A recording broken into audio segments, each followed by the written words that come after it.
Esse programa é uma parceria com a TVE Bahia. Toda semana, no TVE Entrevista, tratamos de assuntos variados com personalidades de diferentes áreas.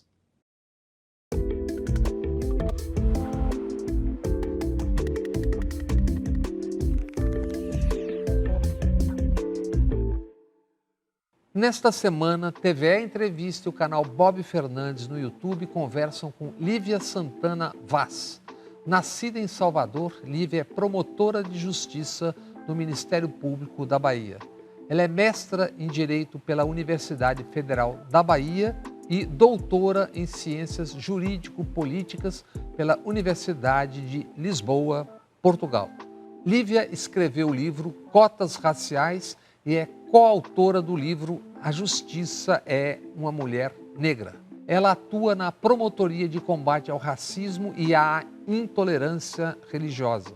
E no Conselho Nacional do Ministério Público, Lívia coordena o grupo de trabalho do enfrentamento ao racismo e respeito à diversidade étnica e cultural. Lívia, bem-vinda ao TV Entrevista.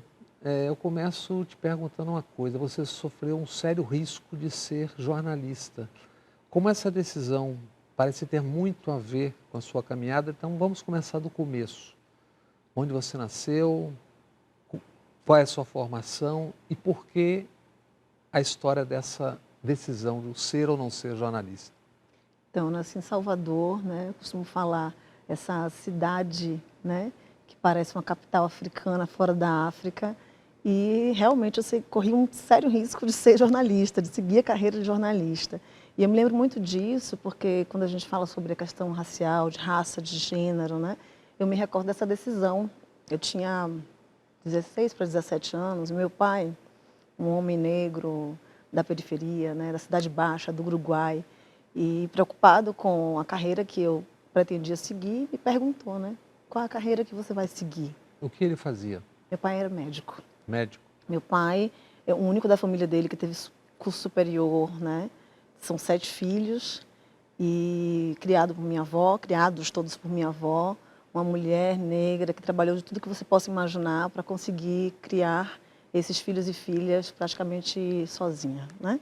Então, ele fura essa bolha e nos permitiu, a mim e meus irmãos, que estudássemos em escolas particulares. E aí essa questão racial vem muito forte também na escola particular. Mas a gente vai voltar a isso daqui a pouquinho. Qual era o colégio? Qual era o colégio? Colégio Marista. Marista. Marista. No Canela. Exatamente. A gente diz colégio de padre, não colégio cristão, católico. E aí, nessa idade de 16, 17 anos, ele me pergunta. E meu pai dizia o seguinte, que eu tinha resposta pronta para tudo, né? Que eu tinha opinião para tudo. Eu não tinha pensado ainda sobre o assunto, mas quando ele perguntou, eu respondi prontamente, jornalista. E ele me devolveu com uma pergunta. Mas você já viu alguma jornalista negra na televisão aqui na Bahia? Aquilo me assustou. Isso é muito importante rememorar, porque o racismo, ele vai definir as nossas decisões para a vida, né? E ali naquele momento, de fato, tínhamos pouquíssimas referências negras, sobretudo de mulheres negras na televisão brasileira.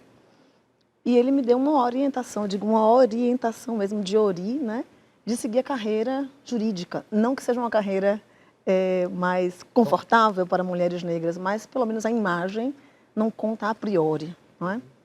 Então, ele me orientou a seguir a carreira jurídica, lembrando que eu gostava muito de argumentar, que eu era muito insatisfeita com injustiças. Lembrou as reuniões de família, que eram muito curiosas, né, interessantes. Minha mãe fazia reuniões de família e eu sou mais nova. Então, meu irmão sempre Caçula. foi... Sou a caçula, né?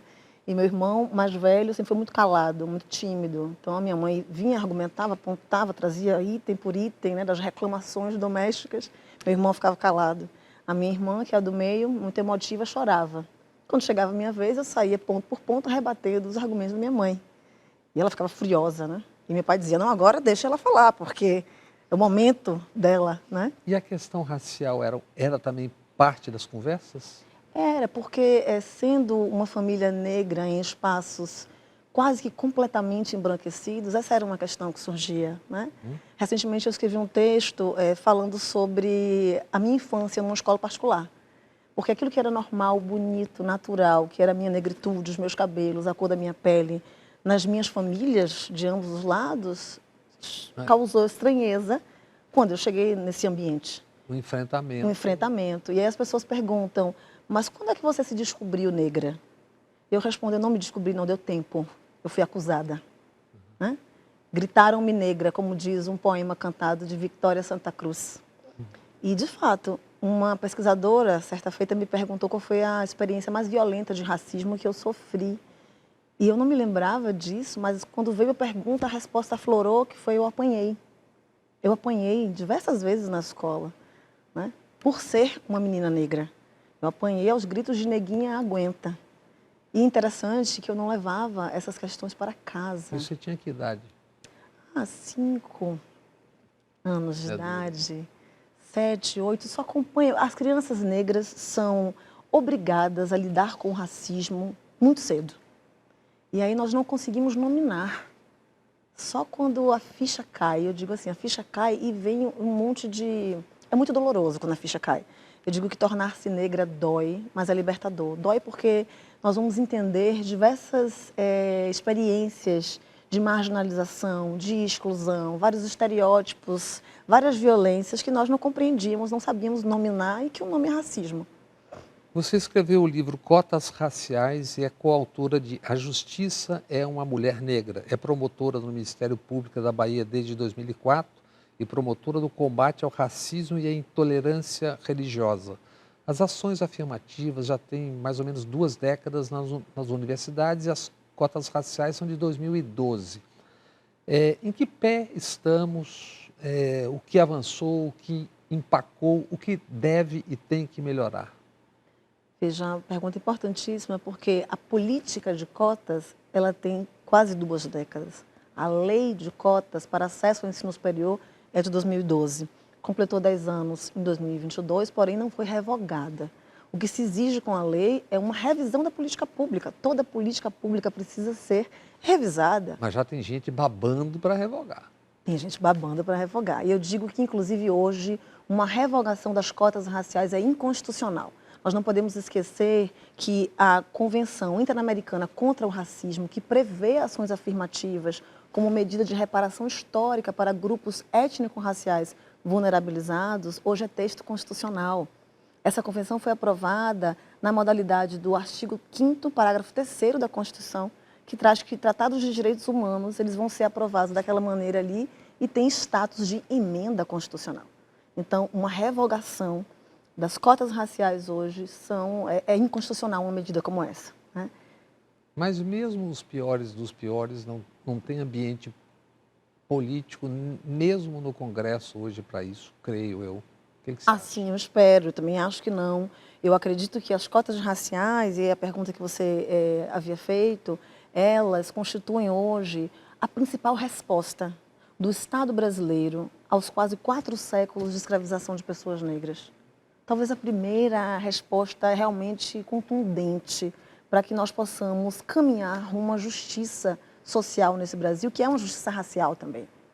O Luiz Felipe D'Alencastro, historiador, numa entrevista, ele conta que em 1850, desde 1830, com a Lei Saraiva, na verdade, já estavam libertos e ficaram sequestrados 750 mil cidadãos e cidadãs do Rio de Janeiro, e que em 1850, 42% ou 45% da população era escrava, e que o único lugar do mundo, a única metrópole do mundo que teve isso antes foi a Roma Imperial, 2000 anos antes. O nosso sistema escravocrata, ele foi de uma perversidade. O Brasil foi o último país do Ocidente inteiro a declarar abolida a escravidão. E quando a gente fala na importância das cotas raciais, nós temos que revisitar a história. Porque no Brasil, e nesse livro Cotas Raciais, eu trago essa perspectiva histórica, pessoas negras passaram quase 1 século proibidas de frequentar as escolas. A educação é o principal instrumento de ascensão social no Brasil. Então, de fato, nós estamos falando de medidas de reparação, de uma dívida que o Estado brasileiro tem, de uma dívida que a sociedade brasileira tem com as pessoas negras. E se nós pensarmos que, mesmo hoje, 135 anos após a Lei Áurea, a raça segue sendo um fator determinante de desigualdades, porque nós tivemos um pós-abolição também excludente, de marginalização do povo negro, é fundamental que a gente tenha cotas raciais para além do papel, para além do edital. As cotas raciais precisam de eficácia. E aí é importante falarmos nas medidas de controle dessa política pública, porque nesses 10 anos da lei de cotas para acesso ao ensino superior, muitas pessoas socialmente brancas ingressaram nas vagas reservadas para pessoas negras, e aí nós temos um desvio de finalidade do objetivo principal dessa política, que é o incremento da presença negra em espaços de poder e decisão. E eu li um texto seu que você também faz reparos quanto à presença nas universidades, a coisa do departamento, o número geral. Como é que é essa história? Perfeito. Isso já vai dizer respeito à lei de 2014, que é a lei de cotas para concursos públicos. Vejam, enquanto o corpo discente, os alunos, os estudantes universitários, né, nesse grupo, nós já conseguimos incrementar a presença negra, no corpo docente, ou seja, professores e professoras, nós não conseguimos incrementar essa presença de maneira satisfatória. Por quê? Porque as universidades, elas oferecem as vagas de maneira departamentalizada. E a lei diz que para que eu tenha uma vaga de cotas raciais, eu tenho que ter 3 vagas.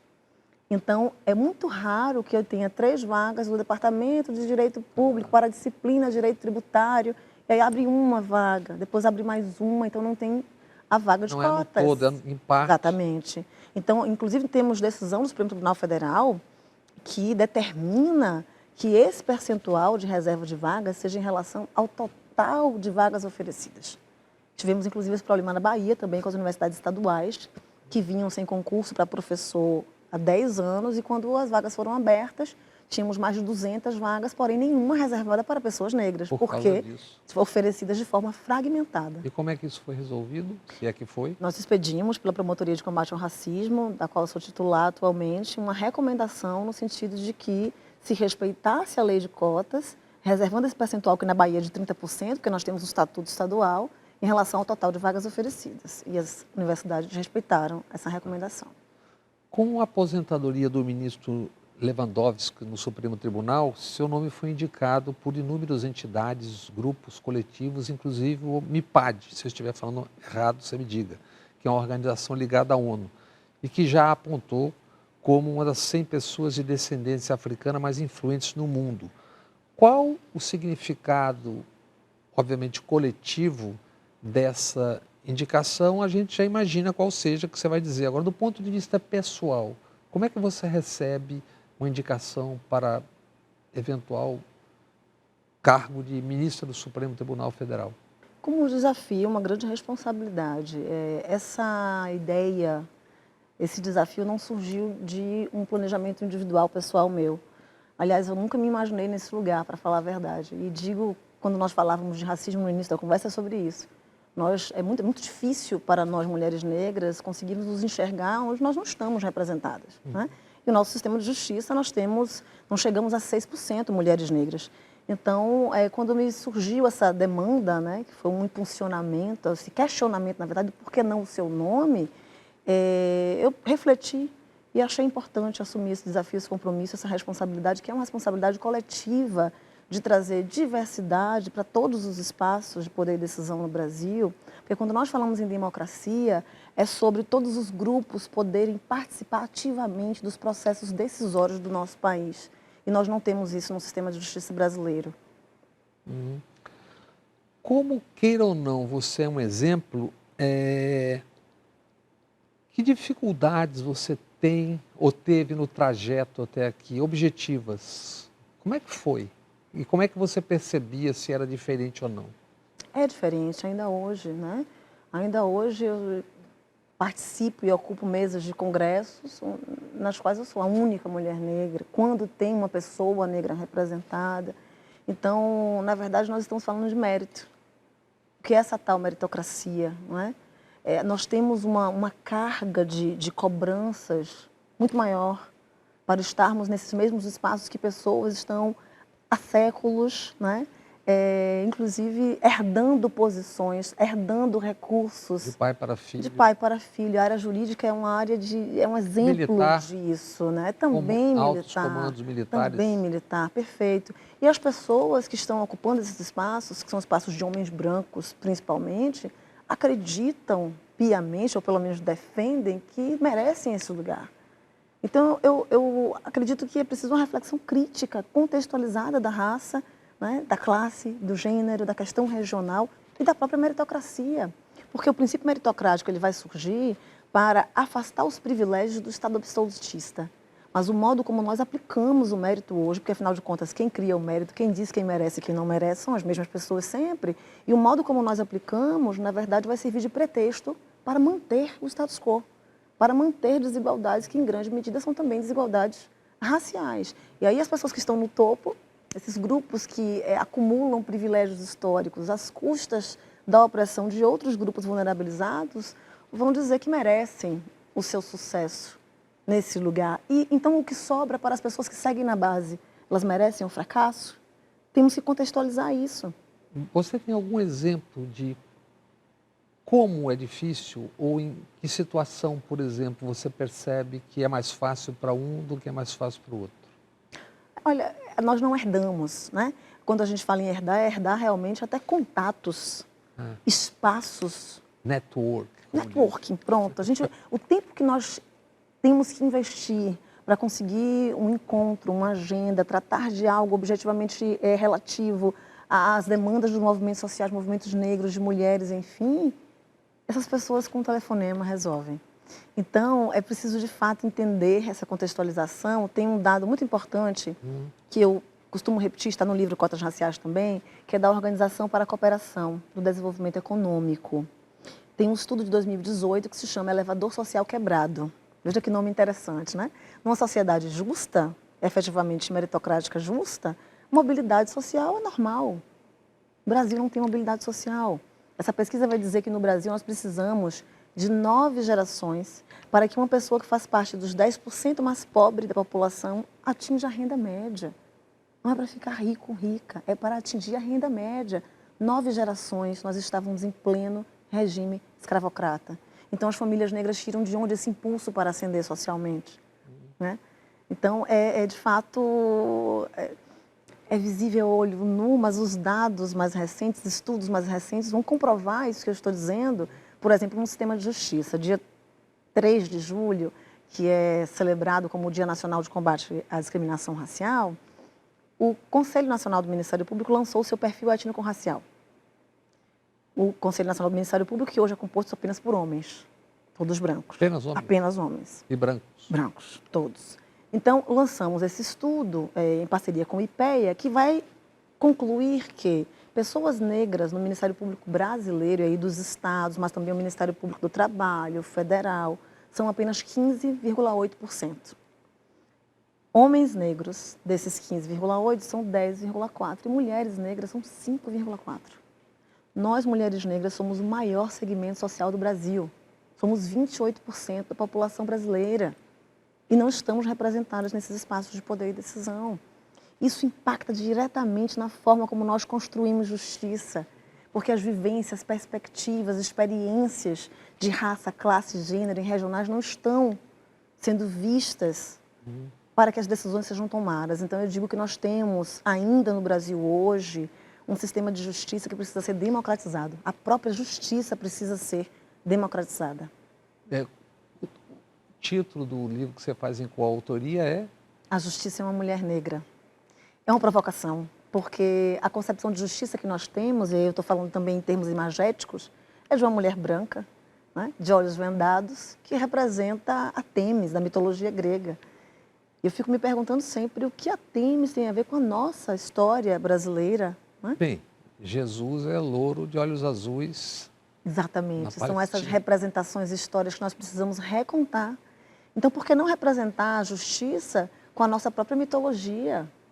E aí, eu tenho repetido também que nós queremos uma justiça de olhos abertos. Nós aprendemos na academia, nas faculdades, que é preciso estabelecer um distanciamento em relação ao objeto do nosso estudo, ao objeto da nossa interpretação. No direito, como nas ciências sociais de modo geral, o objeto do nosso estudo são pessoas. Então, nós estamos objetificando pessoas. É preciso, então, e eu proponho, então, um movimento contrário, de aproximação, de desvendar os olhos dessa justiça para que ela possa enxergar as pessoas, as diferenças, e enxergar de que modo essas diferenças são valoradas para perpetuar desigualdades. Então, essa justiça precisa ter olhos abertos e atentos a todas as injustiças que ela precisa corrigir. Tá. Você já nos contou como é que foi a conversa com seu pai. Você tem 2 filhas. Quais são as conversas na sua casa ou não precisa porque já vem no software? Não, não vem no software, porque a gente educa e a sociedade deseduca. Muitas vezes até o ambiente escolar deseduca, porque a convivência com outras famílias, enfim. Eu vou te contar uma experiência pessoal.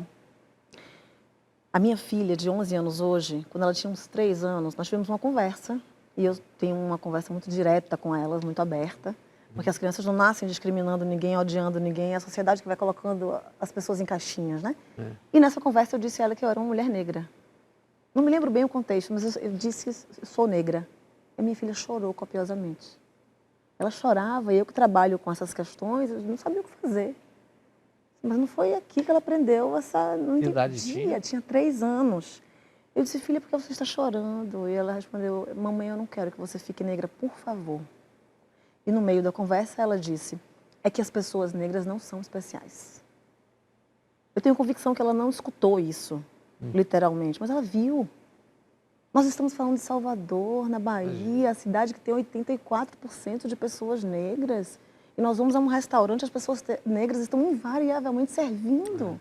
Não estão sendo servidas. Ou na cozinha. Ou na cozinha. Então, assim, nós temos um apartheid. Ele só não é declarado, ele só não é oficial. Mas nós sabemos onde encontrar as pessoas negras e as pessoas brancas. Nós sabemos onde moram as pessoas negras e onde moram as pessoas brancas. Nos noticiários do cotidiano, a dura realidade do que é ser negro, pobre, periférico. Com tudo que a gente está vendo e viveu nos últimos anos, esse, digamos, perigo imposto, ele diminuiu ou, ao contrário, as pessoas se sentiram mais ativadas a enfrentá-lo? Olha, eu tenho questões, né, reflexões sobre isso. Veja, nos últimos anos, em especial nos últimos 4 anos, nós testemunhamos um recrudescimento do ódio. Esse ódio é racial também, por óbvio, talvez principalmente, mas eu digo que é um ódio não apenas a determinados grupos. Ódio contra mulheres, contra pessoas negras, quilombolas, indígenas, LGBTQIAP+. É um ódio contra a democracia. É um ódio manifestado contra os efeitos da democracia, que é justamente de inclusão desses grupos historicamente vulnerabilizados para que eles possam participar efetivamente do processo democrático de decisão, para que eles deixem de ser objeto de política pública, objeto de decisão judicial. Então há um ódio à democracia e que permanece ainda. Nós não podemos nos enganar e achar que esse ódio está vencido. Ele não está vencido, né?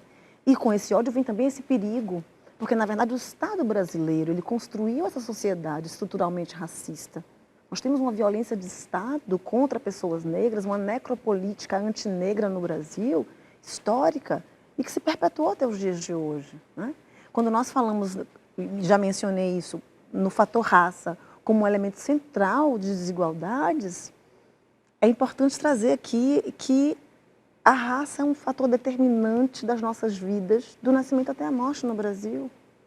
Se falarmos em mortalidade infantil, crianças negras são os que mais morrem.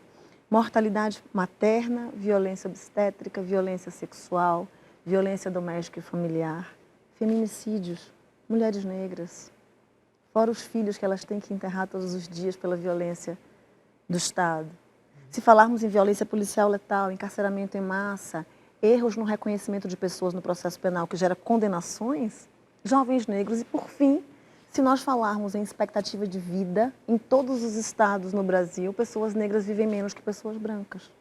Então, sim, é um fator que tem se discutido mais sobre o assunto, mas ainda temos um longo caminho pela frente. A propósito do ódio, a proliferação que já vinha e ganhou contornos alarmantes nos anos Bolsonaro, também com militares, explicitação da extrema-direita, até do fascismo, claramente falando, isso no seu trabalho, que eu digo, se contrapor a isso, as vítimas tinham maior temor ou não? Essa é uma pergunta que eu repeti, tinham maior temor ou não? Ou esse ódio todo também obrigou as pessoas a darem um passo à frente? As pessoas têm se encorajado a dar um passo à frente. Nós ainda temos uma subnotificação importante em relação aos crimes de crimes de racismo religioso. Muito importante mesmo falarmos nisso, nesse condicionamento das questões religiosas a partir da raça. Mas hoje temos um espaço de maior debate e discussão, o que faz com que as pessoas procurem as autoridades, os órgãos responsáveis para trazer esses fatos, né, criminosos noticiados. Mas é muito importante que a gente fale sobre liberdade de expressão nesse contexto que você trouxe. Liberdade de expressão é um direito fundamental garantido na Constituição, mas não é absoluto. Nem o direito à vida é absoluto na Constituição. Então é importante dizermos que o discurso de ódio, que vai ser direcionado exatamente para os grupos que já são vulnerabilizados na sociedade, ele é um discurso que não está abarcado pela liberdade de expressão. Ele é um exercício abusivo da liberdade de expressão. E como foi isso nesses, especialmente, não só 4 anos, já vinha um pouquinho, como é que foi isso na sua posição como promotora, ligada à questão racial e questão de gênero? Como foi isso nesses anos todos? Muito interessante sua pergunta, porque a gente tem que falar de internet, de redes sociais. Oh. Nos últimos anos, as pessoas estão muito à vontade para manifestar esse ódio, especialmente na internet. A internet é uma reprodução da vida em sociedade. Então, o racismo, o sexismo, a LGBTfobia estão muito presentes. Eu recebi, com as eleições da presidente Dilma, à época, e agora, no terceiro mandato do presidente Lula, com o resultado das eleições, enxurradas de procedimentos, de ofensas racistas e xenofóbicas contra nordestinos também, que também se enquadra na lei de racismo, não é? Então, as pessoas estão à vontade, mas esquecem que nós temos, sim, aparato tecnológico para desvendar essas autorias. Então, as pessoas não estão clandestinas como pensam que estão nas redes sociais. E a propósito disso, sem querer antecipar um futuro voto seu no Supremo Tribunal, as chamadas Big Techs não têm regulamentação alguma. Todo setor importante da sociedade, econômico ou não, tem regulamentação, embora as pessoas não percebam, acham que não. O que você pensa a respeito disso? Quando eu digo regulamentação no mínimo, um espaço econômico que estimule a pluralidade, no mínimo. E no máximo regra muito clara do que pode e o que não pode. A inteligência artificial também não foi regulamentada. Nós precisamos de um debate no Brasil. Isso não foi levado ao debate público ainda, né? Aliás, nada. Você tem debates públicos no Brasil, nós estamos aqui conversando, mas não existe uma rede, por exemplo, como em outros países, que em determinado momento você para discutir, seja qual for o assunto, com o país inteiro acompanhando. No fim das contas, nós estamos sempre um passo atrás, ou vários passos atrás da tecnologia. Então, a inteligência artificial ela já está sendo aplicada em áreas muito sensíveis como a segurança pública, reconhecimento facial, o sistema de segurança pública. E nós já detectamos que mais de 90% dos erros afetam homens negros, por exemplo, nas prisões que são realizadas a partir desse aparato tecnológico. Então, nós não podemos... Ou seja, o rosto é parecido, pau. Porque justamente os algoritmos não estão preparados para reconhecer o rosto negro. Então, é fundamental que tenhamos debate público sobre esses assuntos todos relacionados à tecnologia e que nós, sim, tenhamos regulamentação, porque eles impactam no nosso cotidiano e impactam em direitos importantíssimos garantidos pela Constituição. Então, não é uma questão de censura ou de censura prévia, não. É de termos, de fato, uma regulamentação que nós possamos ter mais segurança nesses ambientes também. No Brasil afora, mas especialmente pelo que eu acompanho, Bahia e Rio de Janeiro, houve um sem número e há um número de ataques sucessivos a religiões e locais de culto, basicamente de origem africana. Aqui tem até um caso em andamento ainda que me parece uma provocação muito assintosa em relação à Lagoa da Boeté. Eu não sei como é que está aquele caso. No Rio, junção de traficantes milicianos com supostamente igrejas supostamente neopentecostais. Como enfrentar isso e como é que isso tem sido enfrentado? Eu digo do ponto de vista, no seu caso, da Bahia, mas você também está no Conselho Nacional, do ponto de vista nacional? É um debate que hoje está mais intenso e é importantíssimo que tenhamos essa reflexão e esse enfrentamento por meio também do sistema de justiça. Quando nós falamos em racismo religioso, e as pessoas perguntam muito sobre essa expressão, dizem, mas a intolerância religiosa. Bom, a intolerância religiosa é como um grande guarda-chuva. Qualquer segmento religioso pode sofrer intolerância. Mas por que nós falamos em racismo religioso? Porque as manifestações de ódio, de discriminação em relação às religiões de matriz africana acontecem porque essas religiões têm origem negra. É por conta da origem negra dessas religiões. Salvador é o berço do candomblé. Aqui nós conseguimos vivenciar e testemunhar situações horrendas de racismo religioso. Você falou da questão do Abaeté, nós podemos mencionar aqui a queima do monumento à Mãe Estela de Oxóssi.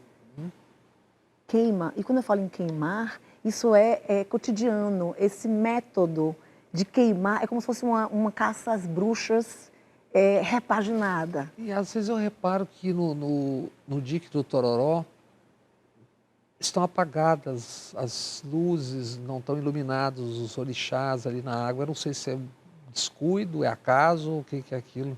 Eu não reparei sobre a iluminação, mas também no dique do Tororó, aqueles monumentos de Tati Moreno, e inclusive a Mãe Estela de Oxóssi também era de Tati Moreno, está sendo recuperado o monumento, aparecem sem um braço, né, sem uma parte queimados. Então são manifestações de ódio que incutam temor nas comunidades de matriz africana que são tão importantes. E não é só uma questão de religião, nós estamos falando da nossa cultura, da nossa ancestralidade, da cultura negra no Brasil, que contribui para a formação do povo brasileiro. Isso é muito importante de ser dito também. Então não é só uma questão religiosa. Eu costumo dizer que as religiões de matriz africana possibilitaram para as pessoas negras escravizadas um sentido de família. Porque o sistema escravocrata ele teve diversas estratégias de subhumanização, de retirada da dignidade dessas pessoas. Nossos nomes originários eram retirados, né? Quando a gente tem o nome dos santos, né? Da família Santos, então nossos nomes africanos foram retirados, as famílias foram separadas, as religiões de matriz africana, a cultura negra, as rodas, roda de samba, roda de candomblé, roda de capoeira, foram todas perseguidas. Então eram estratégias realmente, mas eu digo que baobás têm raízes muito profundas, né?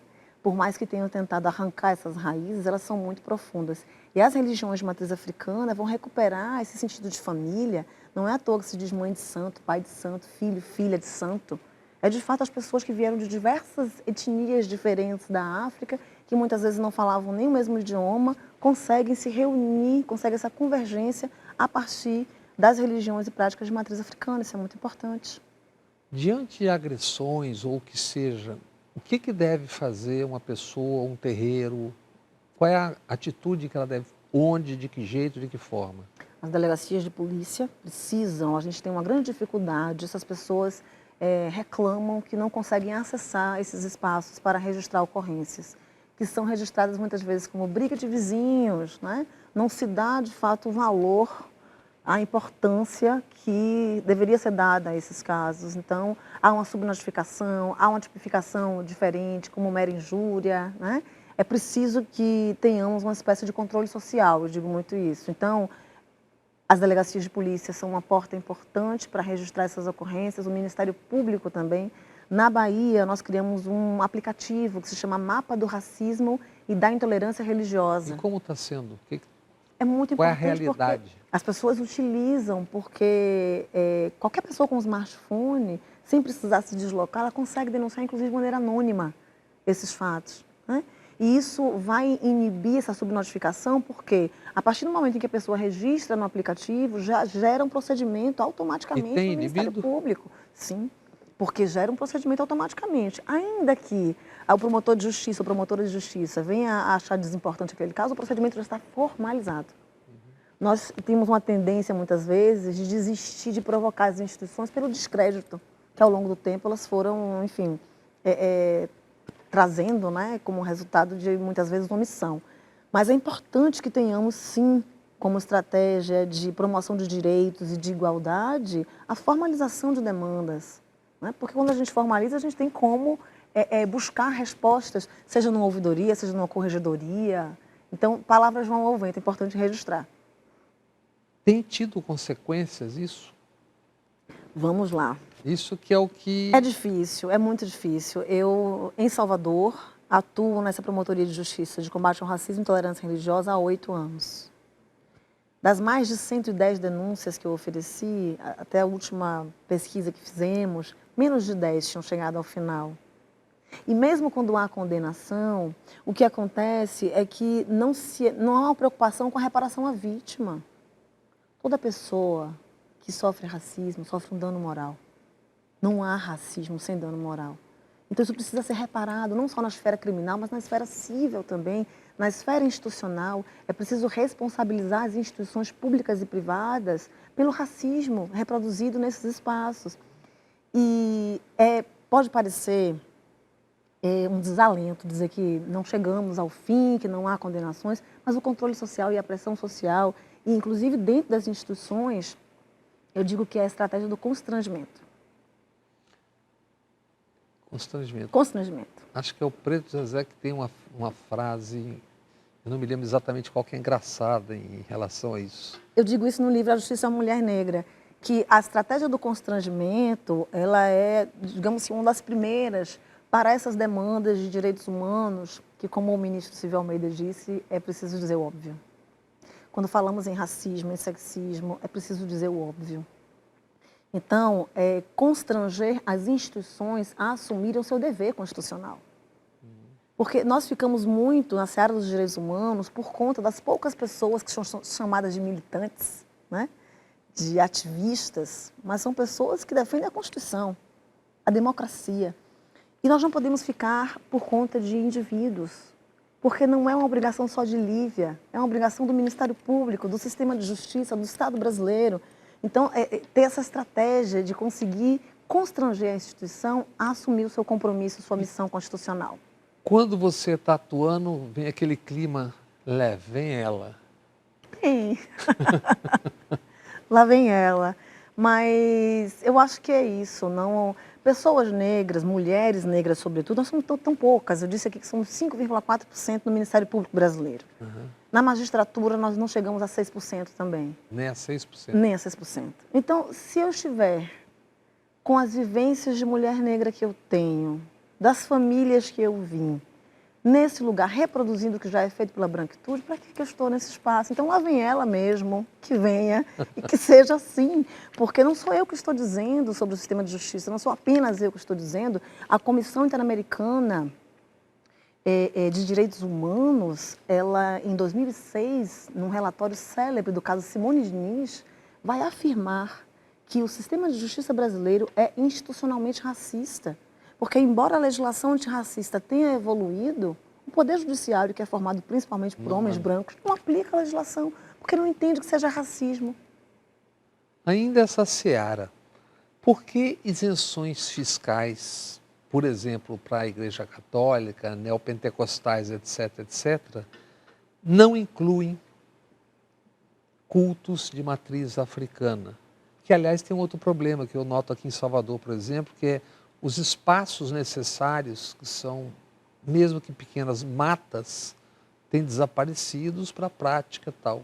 Como é que você vê isso? Na verdade, nós estamos falando do direito fundamental à imunidade tributária. Né? O fato gerador do tributo nem acontece. Né? Nós não temos nem o fato gerador. Qual é o grande problema? As religiões de matriz africana são obrigadas a se burocratizar para acessar um direito fundamental previsto na Constituição. Por que eu digo isso? Nós, ao longo da história, perseguimos, pela lei, as religiões de matriz africana.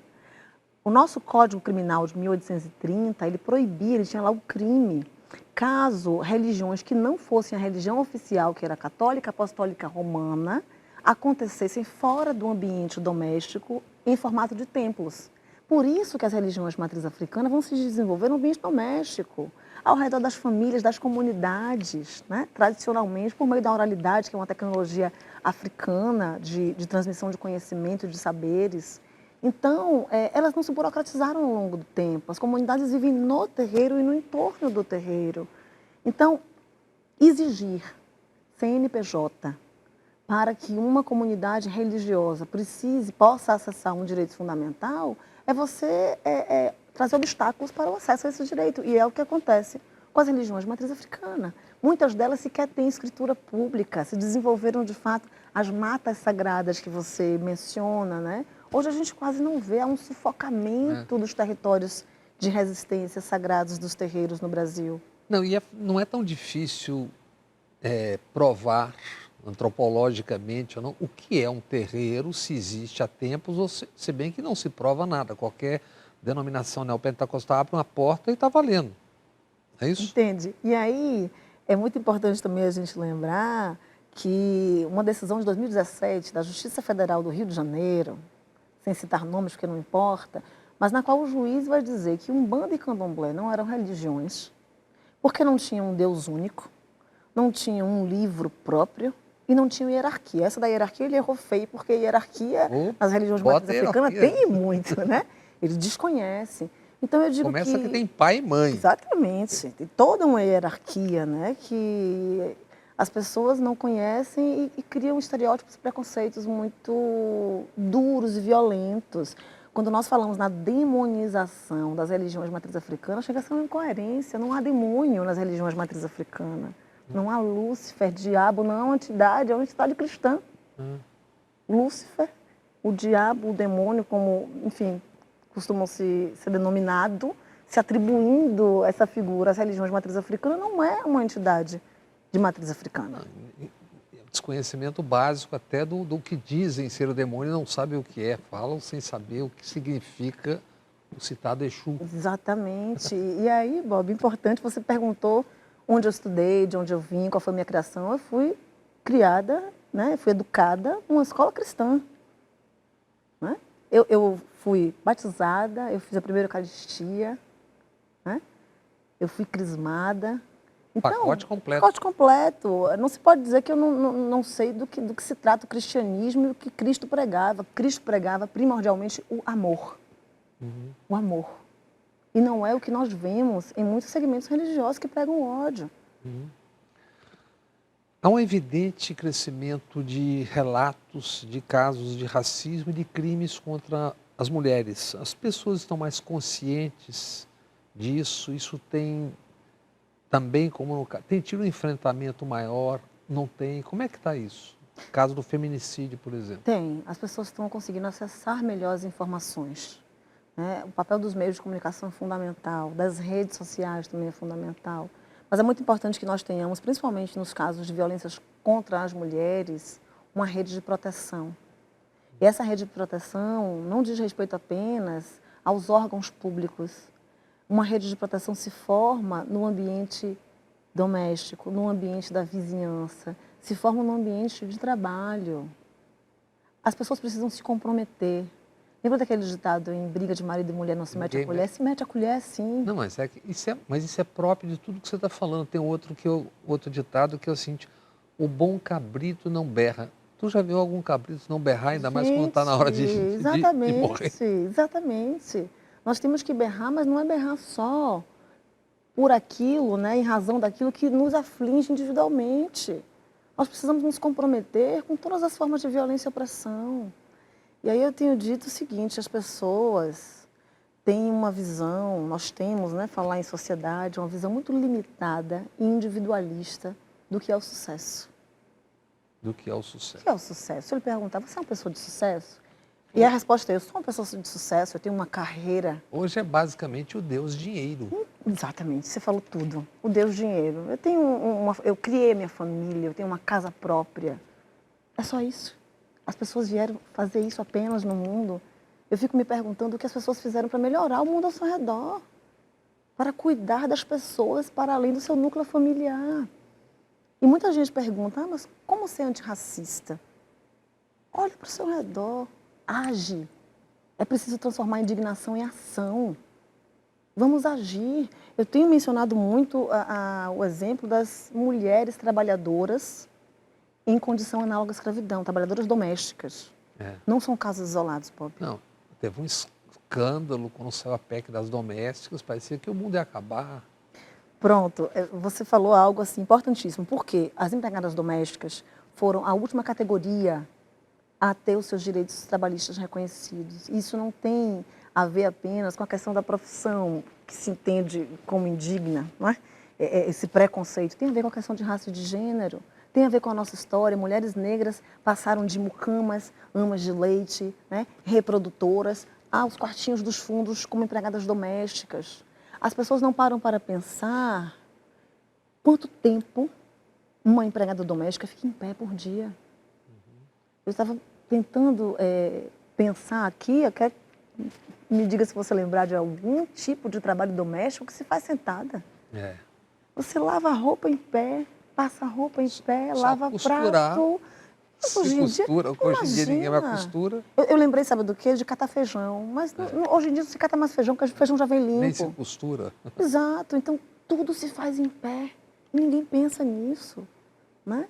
Na forma como essas mulheres são exploradas. E aí tem uma pergunta que eu costumo fazer, que é incômoda, mas que é preciso ser feita, que é: quem são as mulheres que você, porventura, oprime para ser a pessoa, para ser a feminista que diz que é? Porque essas mulheres são negras.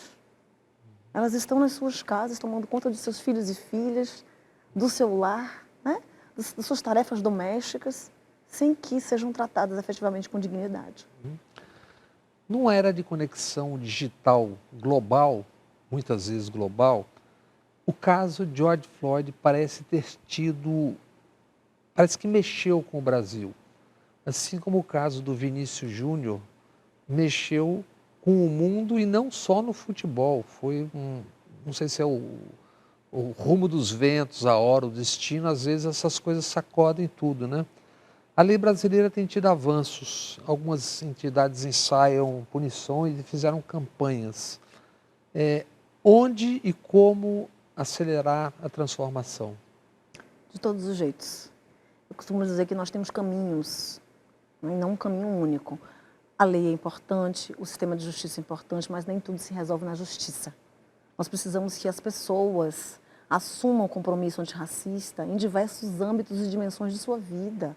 No âmbito individual, familiar, social, de amizade, profissional, institucional. As instituições precisam assumir também. É muito curioso pensar que, de fato, o caso de George Floyd trouxe sacudiu o mundo e o Brasil. Silvio estava fora, voltou, já Exatamente. chegou como alguém a ser ouvido imediatamente. Exatamente. O sistema de justiça, inclusive, passou a debater de maneira mais intensa e séria, eu digo tardiamente, a partir do caso de George Floyd. Isso tem um lado positivo, porque o racismo sempre existiu, ele está sendo filmado agora, e filmado ele repercute, mas, por outro lado, tem um negativo que tem um negativo. Precisamos esperar acontecer com George Floyd nos Estados Unidos da América, quando a cada 23 minutos morre um jovem negro assassinado no Brasil, e isso não nos consterna porque nós naturalizamos a violência contra pessoas negras. Tem uma outra coisa que é trágica, que é a coisa, principalmente nas bordas das cidades, que são negros matando negros, seja no narcotráfico, seja a polícia matando, e você vai ver o que isso diz sobre o Brasil. Muito.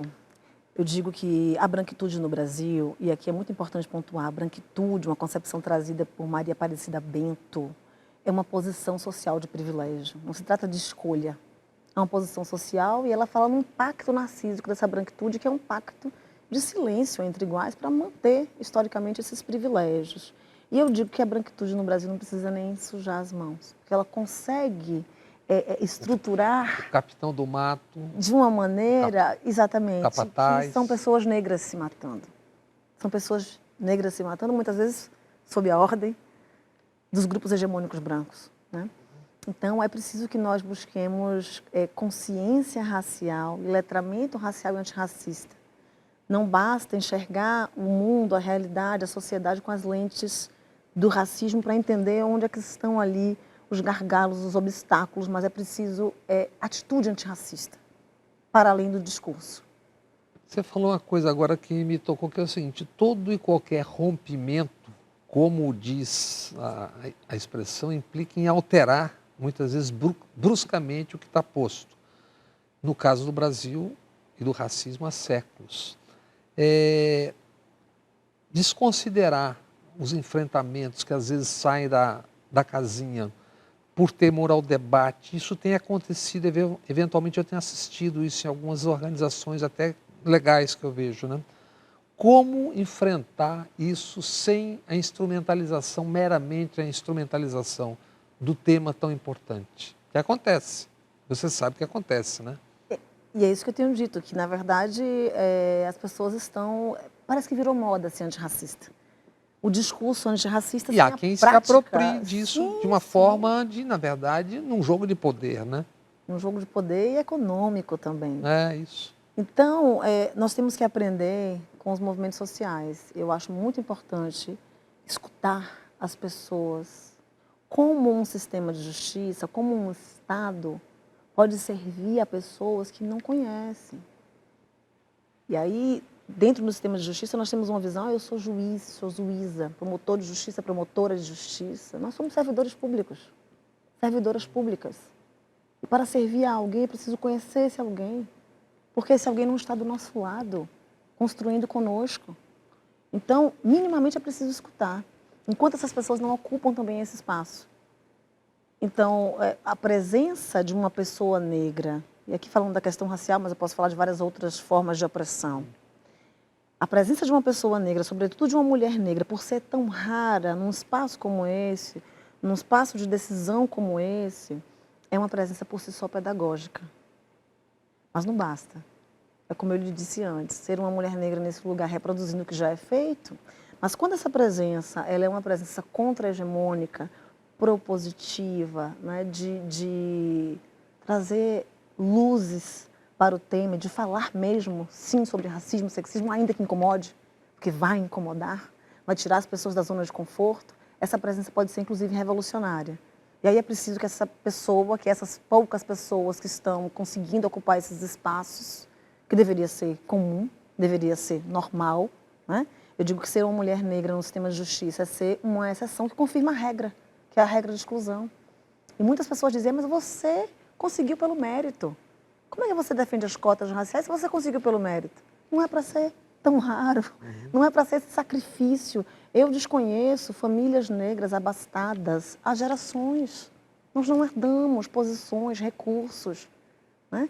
Então, propriedades, nós não herdamos. Então, é muito importante que essas presenças sejam estratégicas e consigam se articular com pessoas efetivamente antirracistas, antissexistas, anti-LGBTfóbicas, que sejam progressistas, que busquem a igualdade, a democracia nesse país, porque essa convergência ela é muito importante para que a gente consiga transformar efetivamente a realidade para além do discurso.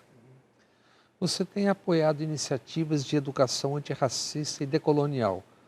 Como são esses modelos educativos e é possível adotá-los no Plano Nacional de Educação?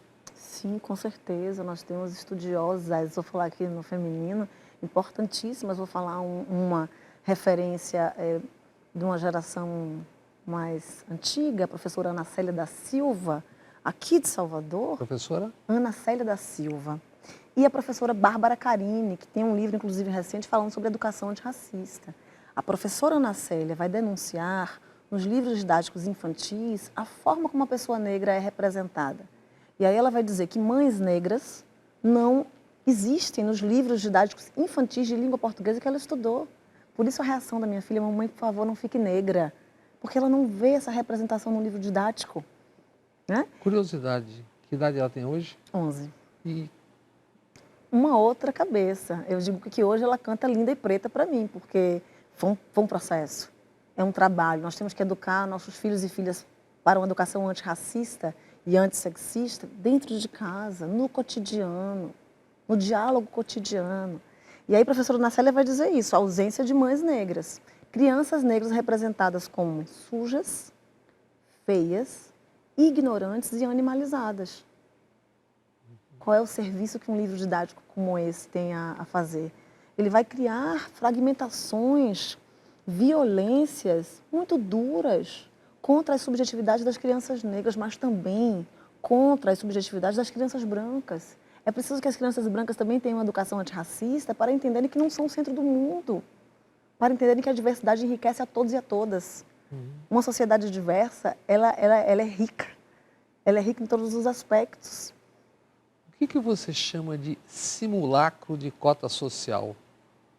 A simulacro de cotas raciais. Veja, na verdade, das cotas raciais. O simulacro, Cotas raciais. cotas raciais, foi o que tratamos aqui em relação às vagas que são oferecidas fragmentadas e que, portanto, parece que estamos aplicando a lei de cotas, mas no fim não estamos, porque nós não temos vagas reservadas para pessoas negras. Há uma outra forma de simulacro das cotas raciais nos concursos públicos para o sistema de justiça. O perfil étnico-racial do IPEA, divulgado pelo IPEA agora com o Conselho Nacional do Ministério Público, vai evidenciar que nos últimos 5 anos nós tivemos um freio na presença negra, um incremento da presença negra no Ministério Público, com as cotas raciais. De Temer para cá. Sim, nós tivemos um freio, porque não adianta termos cotas raciais no papel se nós não implementarmos com eficácia. E aí tem o termo afroconveniência ou afrooportunismo. Pessoas que nunca se consideraram negras passam a se autodeclarar negras para acessar as vagas reservadas a pessoas negras. Então, pessoas socialmente brancas.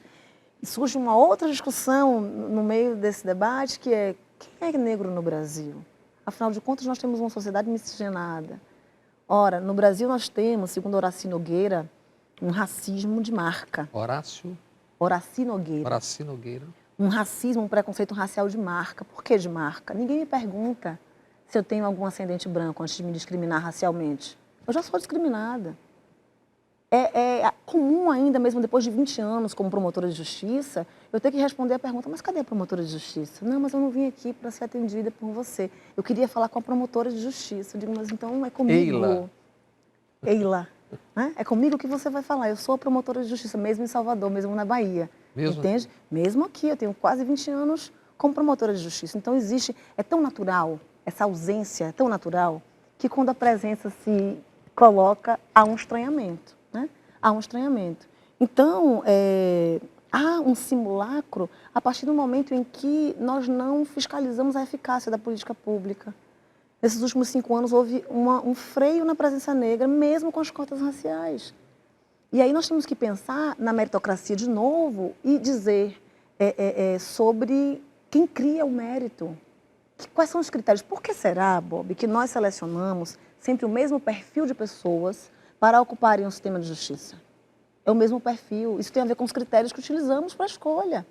Vou dar 2 exemplos aqui. Primeiro, a exigência constitucional de 3 anos de atividade exclusiva de bacharel em Direito para que você possa prestar um concurso para o sistema de justiça.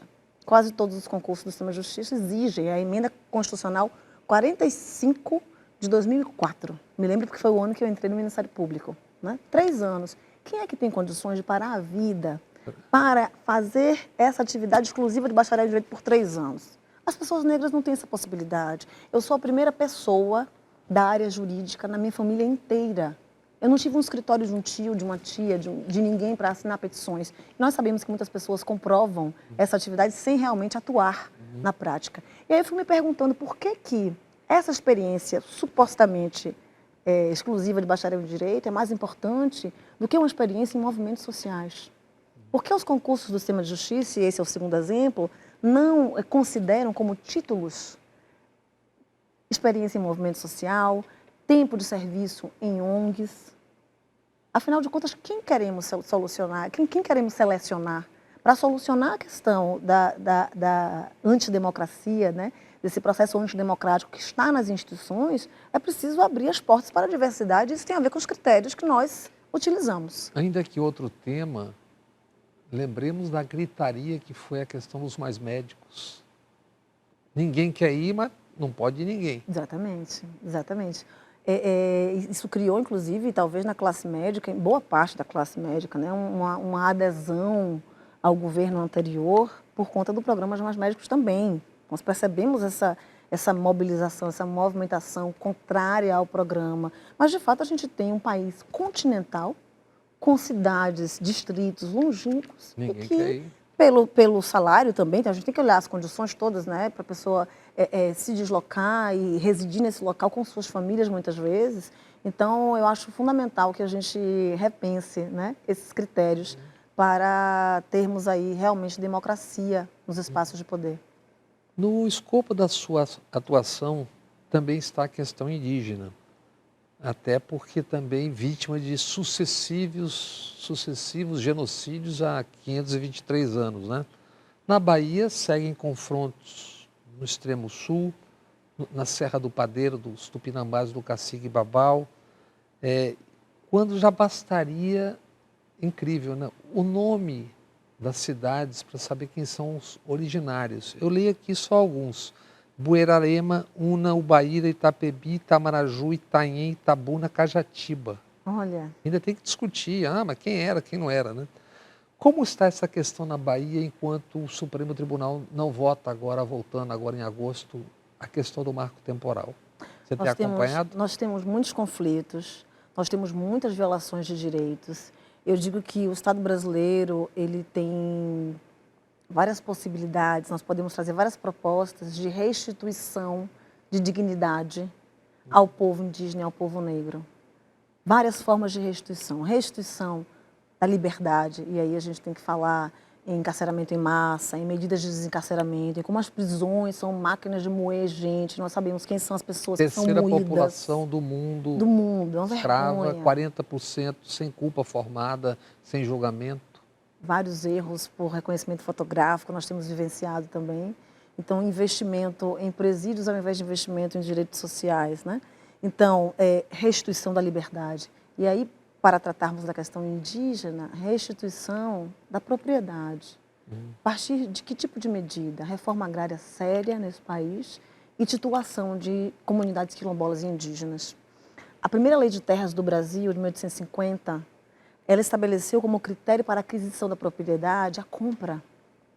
E nesse momento histórico, nós retiramos das comunidades quilombolas e indígenas a base econômica da terra. Isso precisa ser restituído.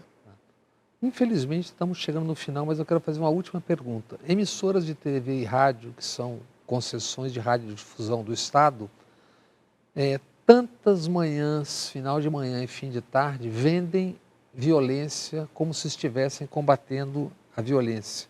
Reproduzem e multiplicam estereótipos, discriminação. Tá?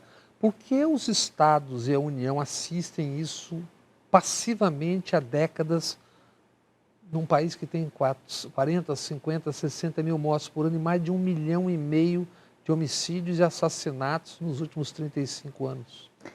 A mídia é um grande poder, chamado até de quarto poder. E multiplica as bancadas, BBB, Bola, sim, Bíblia sim, e da bala. Um grande poder de influência para o bem e para o mal. Eu vou lembrar que quando nós falamos em liberdade de expressão e a gente discute a liberdade de imprensa também quando debate esse tema, é importante pensar em liberdade para quem? Porque, mais uma vez, nem todos os grupos terão voz para ocupar esses espaços, para conseguirem difundir o seu discurso, a sua demanda, né? Coletiva, inclusive.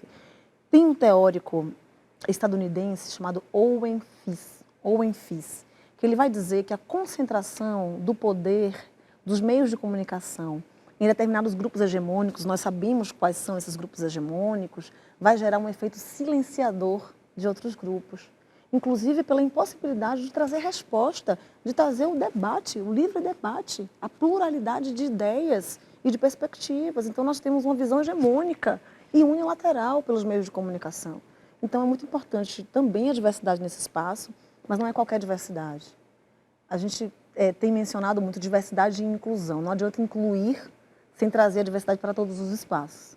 Então, essa inclusão tem que ser uma inclusão em espaços também de direção, de liderança, em posições que as pessoas tenham autonomia para trazer pautas importantes, que não sejam as pautas unilaterais dos grupos hegemônicos também, para não silenciarmos outras tantas vozes que precisam ser ouvidas, para que tenhamos um processo democrático efetivamente sendo construído. No Brasil, nós nunca tivemos uma democracia substancial que envolva esses grupos vulnerabilizados, especialmente indígenas e pessoas negras. Lívia, muitíssimo obrigado por essa conversa tão interessante e principalmente importantíssima aqui na TVE, que é a TV pública da Bahia. Eu que agradeço pelo espaço. Até a próxima. Até a próxima.